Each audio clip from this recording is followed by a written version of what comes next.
Nu va, žingsniuojam mes jau drąsiai ir žvaliai tokiais gražiais laukais ir miškais ir per tokią Lietuvą.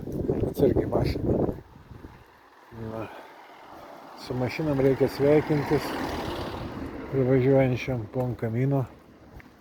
O iš tikrųjų, pažiūrėkit, čia yra Lietuva.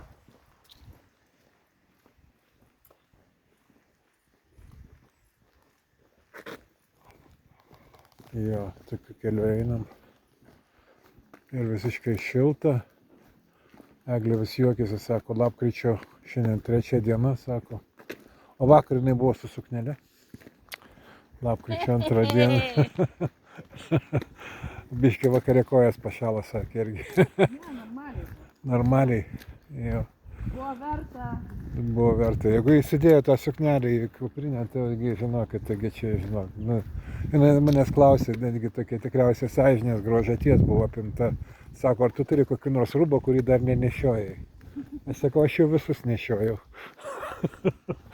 Dabar jau ir aš visus nešioju. Dabar jinai jau irgi visus nešioja. Žodžiu. Nu, žinokit, taip jauku, taip gera čia, žinokit, šitam krašte, kur mes einam.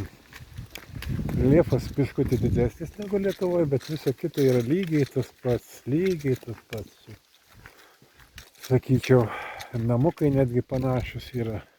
Krenta lapai, o 20 laipsnių. Jo, jo 20 laipsnių šilumos, o ne 20, meluoju, 15 kokia, 16 gal kokia yra.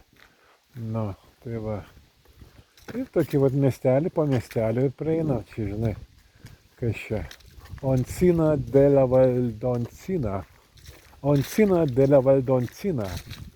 Ir gal kokių valdonių yra čia, žinai, tai Valdonė čia tavo miestas.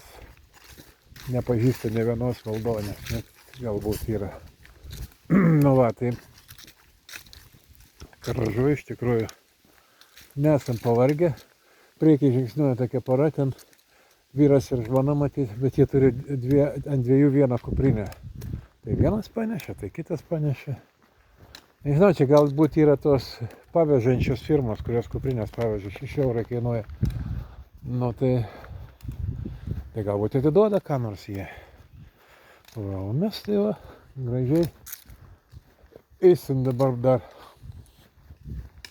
Va, matau vanduo, atsigersim.